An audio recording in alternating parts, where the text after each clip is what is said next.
আমি কিছু ভিডিও এবং কিছু ছবি আপলোড করার পর আপনারা যেভাবে আমাকে হামলা করছেন, আমার ইনবক্স কমেন্ট বক্স সব কিছু একদম ভরে গেছে এবং কি আমার কলও আসতেছে। আমার আত্মীয়স্বজনরা কল করে জিজ্ঞাসা করতেছে, আমি তাদেরকে কী বলবো, কিছু বলার নাই। আমি একদম আমার ফোন চুপচাপ বন্ধ করে বসে আছি।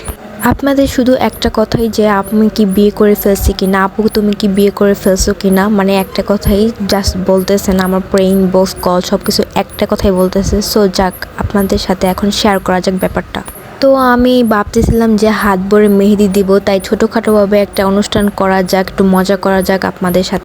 তাই প্রথমে আমি ফুল কিনতে চলে যাই দোকানে। তারপর বাসায় এসে ডেকোরেশন করার জন্য আমি আম পাতা কাইটা নিতেছিলাম। আমার বোন আমাকে হেল্প করতেছিল। হয় সুই সুতা দিয়ে বসে বসে মালা বানানোর জন্য সব কিছু সুন্দর মতো গুছিয়ে দিতেছিল। আর আমি এদিকে পর্দাগুলো নামিয়ে শাড়িগুলো টানানোর ব্যবস্থা করতেছিলাম। কিভাবে কি করলে সুন্দর লাগবে এবং ছবিটা সুন্দর আসবে, রিয়েল মনে হবে, সেইটার ব্যবস্থাই করা হইতেছিল। সামান আমাকে পুরোপুরি সম্পূর্ণ হেল্প করছে। ও হেল্প না করলে আজকের ভিডিওটা এতটা রিয়েল মনে হতো না আর আপনাদের কল এতটা আসতো না। দেখতেই পারতেছেন কতগুলো ফুল নিয়ে আসছি আমি ভিডিও করার জন্য মেইনলি। আর এই ফুল কিনতে যায় তো রীতিমতো আমার ঝগড়া করতে হয়েছে এখানে। ফুলের দাম কোনোভাবেই তারা কমাইতে চাইতেছিল না। আর আমি নিয়ে আসবে কি আর করার। এদিকে আমি ফুলের মালা গলায় দিয়ে একটু বলতেছিলাম যে আজকে বিয়েটা করেই ফেলি, যদিও আমার বিয়ে করার শখ নেই, এখন আমার কেরিয়ার নিয়ে ভাবার সময়। এই কাণ্ডগুলো দেখে তো সবাই যেভাবে রিয়েকশন দিয়েছেন, আমি তো ভাবতেও পারিনি যে আপনারা এতটা বেশি রিয়েকশন দিবেন। যাই হোক, ভালো হয়েছে, আপনাদেরকে একটু চেনা হলো এই সুযোগে আমার।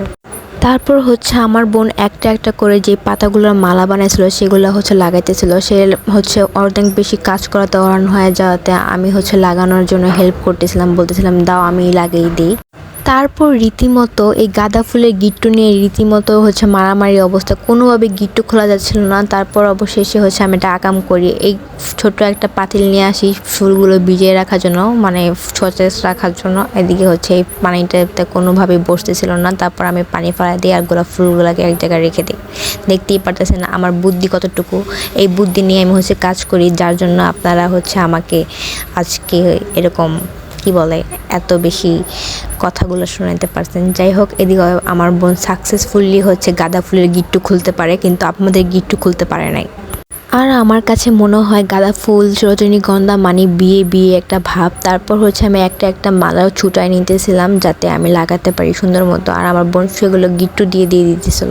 ডেকোরেশনটা কিন্তু সত্যি সত্যি অনেক বেশি ভালো হয়েছে। যদিও আমি চাইছিলাম যে পুরো ভিডিওটা আপনাদেরকে বলবো না, পুরো বলবো যে আমার বিয়ে নিয়ে অনুষ্ঠান, কিন্তু আপনাদের এত চাপ আর আমার ফ্যামিলি এত চাপ দিতেছিল। তারপর আমি আর কি করব, কিছু না ভেবে তারপর ভাবলাম ওকে, যদিও বলছে যে এগুলো সব কিছু কাটো, ভিডিওগুলো আর ছাড়বা না, কিন্তু তারপর আমি ভাবলাম আচ্ছা ঠিক আছে, ছোটোখাটো একটা ব্লগ আকারে আপনাদেরকে সব কিছু জানিয়ে দিই। তারপর আমার ডালা সাজানোর জন্য এই চালনটা উদ্ধার করে নিয়ে আসি, তার উপরে একটা ওড়না দিয়ে দিই, ওনার উপর আমি কিছু ফুল দিয়ে দিই। তারপর আমার বোন ফুলগুলো ছিঁড়ে ছিঁড়ে এখানে ছিটায় দিতেছিল। এভাবেই সুন্দর মতো আমার বোন সব কিছু সাজিয়ে দিতেছিল। আর বলতেছিলাম আমার বিয়েতে তো কোনো কিছু করতেই হবে না, সব কিছু সামানকে দিয়ে দিব, সামান সব কিছু করে নেবে। আর এদিকে আমার বোন একটা কলসি উদ্ধার করে নিয়ে আসে একটা ছবি তোলার জন্য, মানে ফটোশ্যুট করার জন্য। এখানে সে কলসির মধ্যে একটা ফুল মানে বাইন্দা দেয়। তারপর বলতেছিল কলসিটা খালি খালি লাগে কি করব। তারপর একটা গাঁদা ফুলের মালা পুরোটা দিয়ে একটু ঝুলা করে দেয়, খুব সুন্দর লাগে। আমি বলতেছিলাম যে এইভাবে দাও, খুব সুন্দর লাগতেছে। আমার বোনের মাথায় যেই বুদ্ধি, সে তো এই আম পাতাগুলো দিয়ে দিয়ে কি সুন্দর করে সাজাইতেছিল। আমি শুধু দেখতেছিলাম আর বলতেছিলাম যে তোমাকে দিয়ে সব কিছু করাবো আমি। আর সে বলতেছিল আপু আমার কাছে অনেক ভালো লাগতেছে, তোমাকে এরকমভাবে সুন্দর করে সাজিয়ে দিব। আর দেখতেই পাচ্ছেন কেমন ফুল টুল ছিটাই মিটাই দিতেছিল। আর ডেকোরেশনটা এত বেশি সুন্দর হয়েছে, আমি তো দেখে খুব বেশি খুশি হয়ে গেছি। আমি জাস্ট চিন্তা করছি যে এমনি করব, আর বাকি সম্পূর্ণ কাজ আমার বোন করে দিছে। সেটা দেখে তো আমি খুবই অবাক হয়ে গেছি। তারপর আমি সব কিছু রেডি করে সাজগুজ করতে চলে যাই। তখন আমার বোন এসে আমাকে খাওয়া দিতেছিল, কারণ আমি কিছুই খাইনি।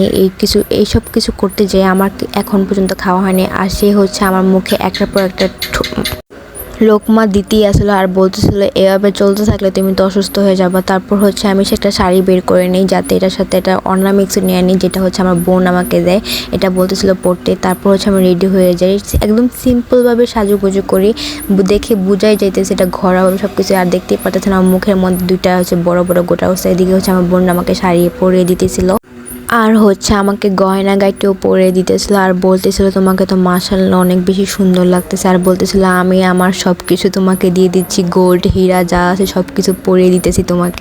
আর আমার বলতেছিল খুশি হও, মানে কি বলে সুখে থাকো, ভালো থেকো, আর কি কি যেন বলতেছিল বুড়ি আমাদের মতো, মানে দাদি আমাদের মতো। যাই হোক, তারপর হচ্ছে আমার সাজগোজ শেষ, আমি এখানে বসে পড়ি সুন্দর মতো, এখানে বসে সুন্দর মতো হচ্ছে মেহেদি দেওয়ার জন্য প্রস্তুতি নিই আর কিছু ভিডিও ছবি তোলার জন্য বসে পড়ি এখানে। তারপর হচ্ছে আমার মেহেদি ডিজাইনার চলে আসে, যার জন্য হচ্ছে এত কাহিনী, যে আমাকে হাত ভরে মেহেদি দিয়ে দিবে সেই হচ্ছে চলে আসে। তারপর সে আমাকে খুব সুন্দর মতো ভিডিও এবং বাকি ইতিহাস তো আপনারা ভালো করেই জানেন, সেটা আর না বললাম।